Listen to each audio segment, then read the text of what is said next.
আল্লাহ তাআলার নিদর্শনের মধ্যে থেকে আরেকটা নিদর্শন হলো ওয়া আওহা রাব্বুকা ইলান নাহলি আনিত্তাখিযি মিনাল জিবালি বুয়ুতাম। আল্লাহ পাক বলেন, আমি যখন ওহী করি নবীর দিকে সেটা হলো প্রকৃত আল্লাহর ওহী, আর যখন আমি কোনো জিনিসের দিকে ওহী করি সেটা আর ওহী থাকে না, সেটা হলো আমার নির্দেশ, সেটা হলো আমার হুকুম। যারা বলেন সুবহানাল্লাহ। আল্লাহ তাআলা বলেন, ও পৃথিবীর মানুষ, তোমরা ওই মধুমাক্ষিকাগুলির দিকে তাকাও আর লক্ষ্য করো, ওই মধুমাক্ষিকাগুলির মধ্যে আমি আল্লাহ তাআলা আমার নিদর্শন রেখেছি। যারা বলেন সুবহানাল্লাহ। আল্লাহ তাআলা মধুমাক্ষিকাকে বলে, ও মধুমাছিরা, তোমরা তোমাদের ঘরগুলি তৈরি করো পাহাড়ের উপরে, তোমরা উঁচু উঁচু গাছের উপরে তৈরি করো, আর যে সমস্ত জায়গাগুলিতে মানুষরা বিল্ডিং বানাখালা বানায় সেই সমস্ত জায়গার মধ্যে তোমরা তোমাদের ঘরগুলিকে নির্মাণ করো। তারপরে আল্লাহ তাআলা বলেন, সুম্মা কুলি মিন কুল্লিস সামারাতি ফাসলুকি সুবুলা ربك ذللا يخرج من بطونها شراب مختلف ألوانه فيه شفاء للناس إن في ذلك لآية لقوم يتفكرون سبحان الله أكبر। আল্লাহ বলেন, আমি ওই সমস্ত মধুর মাছিগুলিকে বলি, তোমরা বিভিন্ন রকমের ফুলগুলি রয়েছে, বিভিন্ন রকমের ফল রয়েছে, ওই সমস্ত ফুলের ওপরে ফলের ওপরে যে তোমরা বসো আর সেইখান থেকে তোমরা মধু সঞ্চয় করে আনো। মধু সঞ্চয় করে আনার পরে তারপরে তোমরা করবে কি, আল্লাহ দেওয়া যে সমস্ত সরল পথ আছে সেই পথের ওপরে তোমরা চলমান হও। নারী আমরা নির্বিশেষে সকলেই আল্লাহ জান্নাতে যেতে চাই, কথা ঠিক না ভাই? ঠিক। আরে জোরে বলেন। আচ্ছা বললাম, আমরা জান্নাতে চলে যাবো আর আমার মা বোনেরা জাহান্নামে যাবে, এটা কি হতে পারে? জোরে বলেন। তারাও তো আমাদের আত্মীয়, তারাও তো আমাদের স্বজন, তারাও তো আমাদের বোন, তারাও তো আমাদের মা, তারা আমাদের জননী। আমরা চাই সকলেই নির্বিশেষে আল্লাহর জান্নাতে যাব। জোরে বলেন ইনশাআল্লাহ। জোরে বলেন ইনশাআল্লাহ। আচ্ছা, আল্লাহ তাআলা এই পৃথিবীকে সুন্দর করে সৃষ্টি করলেন, আল্লাহ তাআলার নিদর্শন আছে না নাই? আমরা সেই নিদর্শনগুলিকে বিশ্বাস করি কি করি না? তাহলে আল্লাহ তাআলার সেই সমস্ত নিদর্শন সম্পর্কে আল্লাহ তাআলা যেটা কোরআনের মধ্যে কথা তুলে ধরেছেন, সেই সমস্ত আপনাদের কাছে আমি কিছু আয়াত তেলাওয়াত করব। তেলাওয়াতকৃত আয়াত থেকে আপনাদের সামনে কিছু ব্যাখ্যা, বিশ্লেষণ, অনুবাদ করে আমার বক্তব্যকে ইতি করব। আপনারা কি শুনবেন? আচ্ছা বলেন, কোরআনের কথা ভালো লাগে না খারাপ লাগে? আরে জোরে বলেন। এটা কি আমার কথা বলছি না আল্লাহর কথা বলছি? আল্লাহ বলছেন, ওয়ামান আসদাকু মিনাল্লাহি কিলা। আল্লাহর কথা চাইতে কার কথা বেশি সত্য হতে পারে? আল্লাহর কথা চাইতে কারোর কথা আর সত্য হতে পারে না। যিনি আসমান এবং জমিনকে আল্লাহ তাআলা তৈরি করেছেন, যিনি আসমান এবং জমিনের মধ্যে যা কিছু রয়েছে সব কিছুকে আল্লাহ তাআলা যেরকম ভাবে যার যেরকম সৌন্দর্য দেওয়ার দরকার সব কিছু আল্লাহ তাআলা দান করেছেন। জোরে বলেন সুবহানাল্লাহ। পারা নম্বর 14, সূরার নাম সূরাতুন নাহাল। কি সূরা বললাম? সূরাতুন নাহাল। আয়াত নম্বর আল্লাহ তাবারক ওয়া তাআলা 65 থেকে আল্লাহ তাবারক ওয়া তাআলা 69 নম্বর আয়াত পর্যন্ত আল্লাহ নিদর্শন সম্পর্কে কত সুন্দর করে তুলে ধরেছেন। আল্লাহ তাআলা বলেন, ওয়াল্লাহু আনজালা মিনাস সামাই মাআন فأحيا به الأرض بعد موتها إن في ذلك لآية لقوم يسمعون। আল্লাহ তাআলা বলেন, আমি আল্লাহ তাআলা আসমান থেকে জমিনে আমি পানি বর্ষণ করি, আর জমিনে পানি বর্ষণ করার পরে আমি ওই মৃত্যু জমিনটাকে আমি সজীব বানায়া দিই। আর তারপরে আল্লাহ তাআলা বলেন এর মধ্যে আমার নিদর্শন লুকায়িত রয়েছে, যারা এটা কি মানবে তাদের জন্য যারা বলেন সুবহানাল্লাহ। আল্লাহ তাআলা এই কথা কেন বললেন? আল্লাহ তাআলা বলেন যেমন ভাবে একটা শুকনা জমিন যখন চৈত্র বৈশাখ মাস আসে, আসার পরে জমিনটা রোদের তাপে ফেটে চরচিন্ন হয়ে যায়, হয়ে যাওয়ার পরে ওই জমিনটাতে আপনি যদি কিছু বলবো মনে করেন সেটা কিন্তু আপনার পক্ষে সম্ভব নয়। আল্লাহ তাআলা আসমান থেকে রহমতি বর্ষণ করলেন, করার পরে আল্লাহ তাআলা ওই মৃত্যু জমিনটাকে আল্লাহ তাআলা সজীব করে দিলেন, আবার জীবিত করে দিলেন। আল্লাহ বলেন বান্দারি, যেরকম ভাবে আমি একটা মরা জমিনকে যেরকম ভাবে আমি সজীব তৈরি করি, ওরকম ভাবে আমি যে সমস্ত আমার ইমানদার আল্লাহ ওয়ালা যারা বান্দা রয়েছে তারা যখন আমার থেকে দূরে চলে যায়, যখন তারা কোরআনের মজলিসে বসে, আল্লাহ ওয়ালাদের মজলিসে বসে, আমার মা বোনেরা, আমার দিনদার পরেজগার, আমার প্রাণ প্রিয় মুসলমান ভাইরা যখন ওই সমস্ত জায়গায় বসে, আল্লাহ তাআলা বলেন কোরআন হলো ওই আসমানি বর্ষণ, কোরআন হলো ওই ঐশী বাণী, যে বাণী যেমনি ইমানদার বান্দারা শুনি আর অমনি মৃত্যু দিলটা, মৃত্যু ইমানটা সজীব হয়ে যায়। জোরে বলেন সুবহানাল্লাহ। আচ্ছা বলেন এই কোরআনের আয়াতের মধ্যে আল্লাহ তাআলা জাদু আছে না নাই? জোরে বলেন। আল্লাহ তাআলা এর মধ্যে কত আকর্ষণ রেখেছেন, কত আল্লাহ তাআলা এর মধ্যে কত রকমের আল্লাহ তাআলা বৈশিষ্ট্য রেখেছেন। কোরআন এমন একটা মহাসমুদ্র, এই সমুদ্রের মধ্যে এমন কোনো কথা নাই, এমন কোনো আল্লাহ তাআলার লেকচার নাই যে সমস্ত লেকচারগুলি আল্লাহ তাআলা কোরআনের মধ্যে দেন নাই তা নয়। জোরে বলেন সুবহানাল্লাহ। ভাইরা আমার, সেই কথাই আপনাদের সামনে আমি আলোচনা করতেছি। আল্লাহ তাআলা বলতেছেন যে আমি তোমাদেরকে যে কোরআন দিয়েছি, আমি এই কোরআনের মধ্যে সব কিছু সন্নিবেশিত করে দিয়েছি, এমন কোনো কথা নাই, এমন কোনো আলোচনা নাই এই কোরআনের মধ্যে নাই। জোরে বলেন সুবহানাল্লাহ। ভাইয়েরা আমার, আল্লাহ তাআলা তো সেই কোরআন আপনাকে আমাকে দান করলেন, কিন্তু মুসলমান আজ এই কোরআন থেকে দূরে, আজ এই মুসলমান আল্লাহ এবং তার রাসূল থেকে দূরে চলে গিয়েছে। সম্মানীয় আমার বন্ধুগণ, আল্লাহ তাআলা সেই সমস্ত নিদর্শন সম্পর্কে আপনাদেরকে কিছু কথা শোনাতে চাই। আল্লাহ তাআলা তারপরে কি বললেন?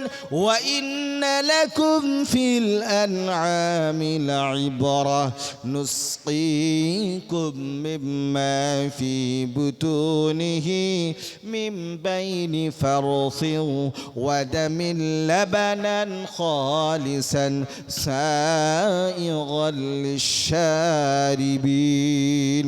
আল্লাহ তাআলা বলেন ওই সমস্ত চতুষ্পদ জন্তু, যে সমস্ত গবাদি পশুগুলি তোমরা লালন পালন করো বাড়িতে, আচ্ছা বলেন আমাদের বাড়িতে গাই বাছুর আছে না নাই?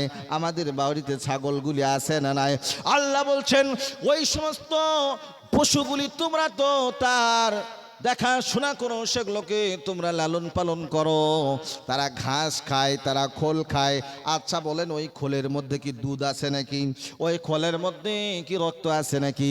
কিন্তু ওই আল্লাহ তাআলা যখন ওই বাড়ির চতুষ্পদ জন্তুগুলি যখন ভক্ষণ করলো, ভক্ষণ করার পরে তার পেটের মধ্যে গেল, তার স্টমাকের মধ্যে গেল, যাওয়ার পরে আল্লাহ তাআলা করলেন কি, তার স্টমাকের ভিতরে আল্লাহ তাআলা তৈরি করলেন কি খাবার, আল্লাহ তাআলা সেটাকে গোবর তৈরি করলেন, আর ওই গোবরের পাশাপাশি আল্লাহ তাআলা রক্ত তৈরি করলেন, আর গোবর এবং রক্তের মাঝ থেকে আল্লাহ তাআলা আপনাকে আমাকে সুন্দর থেকে সুন্দর, পরিষ্কার থেকে পরিষ্কার আল্লাহ তাআলা আপনাকে আমাকে দুধ পান করালেন। জোরে বলেন সুবহানাল্লাহ। এটা কার নিদর্শন? জোরে আওয়াজ দিয়ে বলেন মুসলমান, এটা হলো আল্লাহর নিদর্শন। আচ্ছা বলেন ওই গাইটাকে যখন আমরা জবাই করি, যে গাইটা আপনার বাড়িতে আমার বাড়িতে 30 কিলো 40 কিলো পর্যন্ত দুধ দিয়েছে, কিন্তু ওই গাইটা যখন জবাই করার পরে তার বাঁটগুলিকে কাটেন, বাঁটগুলিকে কাটার পরে সেইখান থেকে কত কিলো দুধ পাওয়া যায়? একটু আওয়াজ দিয়ে বলেন, কত কিলো পাওয়া যাবে? আরে জোরে বলেন, কয় কিলো পাওয়া যাবে দুধ? 40 কিলো আর হবে? 2-5 কেজি হবে? 500, তাহলে এই যে 39 কিলো 500 গ্রাম গেল কোথায়? 20 কিলো দুধ গেল কোথায়? এটা দেখে কি বিশ্বাস হয় না? জান্নাতুল মরে গেছে, তার জন্য 500 টাকা। জোরে বলে মারহাবা, জোরে বলে মারহাবা। তাহলে এই দুধ দেন কে? জোরে বলেন আল্লাহ। আল্লাহ তাআলা দুধ তো ঘাসের মধ্যেও রাখেননি আর রক্তের মধ্যেও রাখেননি। এটা হলো আল্লাহ তাআলার ক্ষমতা, আল্লাহ তাআলার নিদর্শন। জোরে বলেন সুবহানাল্লাহ। আরে জোরে বলেন সুবহানাল্লাহ। তারপরে আল্লাহ তাআলা কি বলেন? وَمِن ثَمَرَاتِ النَّخِيلِ وَالْأَعْنَابِ تَتَّخِذُونَ مِنْهُ سَكَرًا وَرِزْقًا حَسَنًا إِنَّ فِي ذَلِكَ لَآيَةً لِقَوْمٍ يَعْقِلُونَ। আল্লাহু আকবার।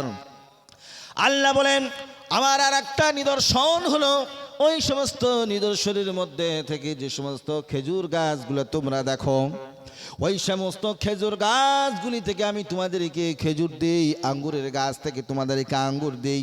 আর ওই খেজুর গাছ থেকে আমি আল্লাহ তাআলা কত দামি দামি খাবার তৈরি তোমরা করে করে খাও, আমি আল্লাহ তাআলা তোমাদেরকে খাওয়াই। আবার ওই আঙ্গুরের ফল থেকে তোমরা কত সুন্দর সুন্দর তোমরা খাবার তৈরি করা, কথা ঠিক না বেঠিক? আবার কেউ কি করে, ওটার থেকে দামি দামি মদ তৈরি হয়। দেখবেন যে সমস্ত ইংরেজ কান্ট্রিগুলি আছে সেই সমস্ত জায়গায় ইংলিশ মদ পাওয়া যায় কি যায় না? জোরে বলেন। ওই সমস্ত মদগুলি উন্নত থেকে উন্নত খাবার, মদ খাবার সেগুলো তৈরি হয়। আগেকার যুগে রাসূলুল্লাহর উপরে যখন এই আয়াত নাজিল হলো, সেই সময় কিন্তু মুসলমানদের উপরে কোরআনের আয়াত তখনও পর্যন্ত মদ হারাম হয়নি, সিদ্ধ হয়নি।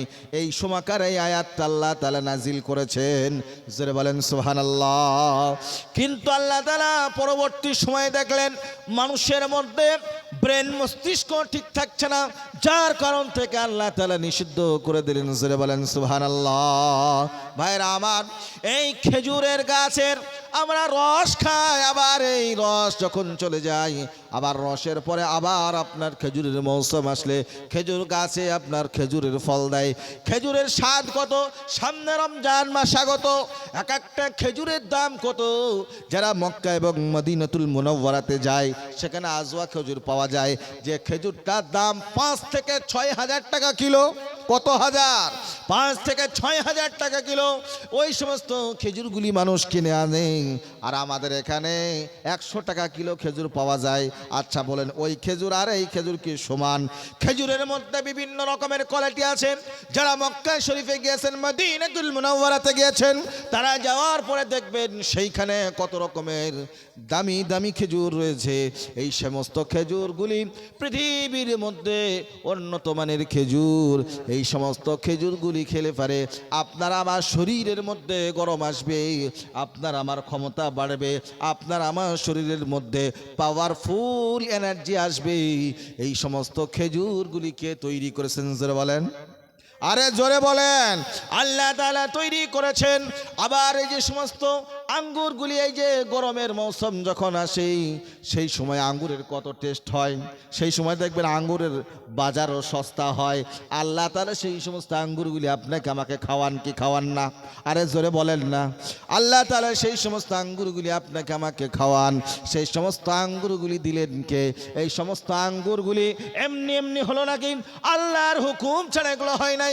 খেজুর বলেন, আঙ্গুর বলেন, সব কিছু একমাত্র আল্লাহর ইশারায়, আল্লাহর হুকুমের মধ্যে হয়েছে। জোরে বলেন সুবহানাল্লাহ।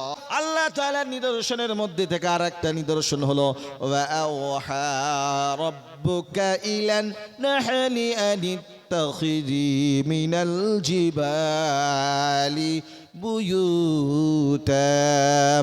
আল্লাহ পাক বলেন, আমি যখন ওহী করি নবীর দিকে সেটা হলো প্রকৃত আল্লাহর ওহী, আর যখন আমি কোনো জিনিসের দিকে ওহী করি সেটা আর ওহী থাকে না, সেটা হলো আমার নির্দেশ, সেটা হলো আমার হুকুম। জোরে বলেন সুবহানাল্লাহ। আল্লাহ তাআলা বলেন, ও পৃথিবীর মানুষ, তোমরা ওই মধুমাক্ষিকাগুলির দিকে তাকাও আর লক্ষ্য করো, ওই মধুমাক্ষিকাগুলির মধ্যে আমি আল্লাহ তাআলা আমার নিদর্শন দেখেছি। জোরে বলেন সুবহানাল্লাহ। আল্লাহ তাআলা মধুমাক্ষিকাকে বলে, ও মধুমাছিরা, তোমরা তোমাদের ঘরগুলি তৈরি করো পাহাড়ের উপরে, তোমরা উঁচু উঁচু গাছের উপরে তৈরি করো, আর যে সমস্ত জায়গাগুলিতে মানুষরা বিল্ডিং বানাখালা বানায় সেই সমস্ত জায়গার মধ্যে তোমরা তোমাদের ঘরগুলিকে নির্মাণ করো। তারপরে আল্লাহ তাআলা বলেন, সুম্মা কুলি মিন কুল্লিস সামারাতি ফাসলুকি সুবুলা ربك ذللا يخرج من بطونها شراب مختلف ألوانه فيه شفاء للناس إن في ذلك لآية لقوم يتفكرون سبحان الله أكبر। আল্লাহ বলেন, আমি ওই সমস্ত মধুর মাছিগুলিকে বলি, তোমরা বিভিন্ন রকমের ফুলগুলি রয়েছে, বিভিন্ন রকমের ফল রয়েছে, ওই সমস্ত ফুলের ওপরে ফলের ওপরে যে তোমরা বসো আর সেইখান থেকে তোমরা মধু সঞ্চয় করে আনো। মধু সঞ্চয় করে আনার পরে তারপরে তোমরা করবে কি, আল্লাহ দেওয়া যে সমস্ত সরল পথ আছে সেই পথের ওপরে তোমরা চলমান হও। তারপরে আল্লাহ তাআলা কি বলেন, আমি তাদের পেটের মধ্যে থেকে এক প্রকারের আমি মধু তৈরি করি, এক প্রকারের আমি রস বাই করি, সেই রসটার নাম হলো মধু। কি জোরে বলেন। তার আবার বিভিন্ন রকমের কালার আছে, বিভিন্ন রকমের রং আছে। আল্লাহ তাআলা বলেন, ফিহি শিফাউল লিন্নাস, আর এটা হলো মানব জাতির জন্য, এটা হলো রোগের প্রতিষেধক। বিশ্বনবী বলেন, যে সমস্ত ব্যক্তিরা মধু পান করবে, মধু পান করার কারণ থেকে আল্লাহ তাআলা মৃত্যু বাদে সমস্ত রোগের শিফা দান করবে। জোরে বলেন সুবহানাল্লাহ। ইন্না ফি যালিকা লাআয়াতান লিকাওমিন ইয়াতাফাক্কারুন, যে সমস্ত আমার চিন্তাশীল বান্দা বান্দিরা রয়েছে তাদের জন্য এটা হলো চিন্তার বিষয়। জোরে বলেন সুবহানাল্লাহ। আবার আল্লাহ তাআলা যে সমস্ত ইমানদার বান্দা বান্দিরা রয়েছে তাদের বিষয়ে আল্লাহ তাআলা কত সুন্দর করে চমৎকার করে আল্লাহ তাআলা আলোচনা করছেন। পারা নম্বর 4, সূরার নাম সূরাতুল ইমরান, আয়াত নম্বর 189 এবং 90 এর মধ্যে আল্লাহ তাআলা বলেন, ইন্না ফি খালকিস সামাওয়াতি ওয়াল আরদি ওয়াখতিলাফিল লাইলি ওয়ান নাহার ওয়াখতিলাফিল লাইলি ওয়ান নাহারি লাআয়াতিল লিউলিল আলবাব। আল্লাহ বলেন, আমি তোমাদেরকে ওই যে আসমান দিয়েছি এবং জমিন দিয়েছি, আসমান এবং জমিনকে আমি সৃষ্টি করেছি, রাত এবং দিনের যে আমি পরিবর্তন করি, এটা হলো সেই সমস্ত বান্দাদের জন্য, এটা হলো তাদের জন্য যারা আল্লাহকে আল্লাহ বলে মানে, আল্লাহকে আল্লাহ বলে স্বীকৃতি দেয়। তারপরে আল্লাহ তাআলা বলেন, আল্লাযীনা ইয়াযকুরুনাল্লাহা কিয়ামান ওয়া কুউদান ওয়া আলা জুনুবিহিম ويتفكرون في خلق السماوات والأرض ربنا ما خلقت هذا باطلا سبحانك فقنا عذاب النار। আল্লাহ বলেন, আমার বান্দা বান্দিরা যারা এই সমস্ত আমার সৃষ্টির নৈপুণ্যতা দেখলো, দেখার পরে তারা আশ্চর্য হয়ে বলে, আল্লাহ গো, তুমি এই সমস্ত জিনিসগুলিকে তুমি অনর্থক সৃষ্টি করো নাই। আল্লাহর সেই সমস্ত বান্দাদের গুণ হলো তারা শুয়ে বসে দাঁড়িয়ে এক কথায় সর্ব অবস্থায় আল্লাহ তাআলাকে বলেন, অবশ্যই অবশ্যই এই সমস্ত জিনিসগুলি তৈরি করার পেছনে তোমার বিরাট বড় উদ্দেশ্য রয়েছে, এমনি এমনি তৈরি করো নাই। জোরে বলেন না সুবহানাল্লাহ। আর বান্দারা বলে, আল্লাহ তুমি আমাদেরকে ওই জাহান্নামের কঠিন আযাব থেকে, কঠিন শাস্তি থেকে থেকে আমাদেরকে রিহাই দান করো। জোরে বলুন আল্লাহু আকবার। আর একটু জোরে বলুন আল্লাহু আকবার।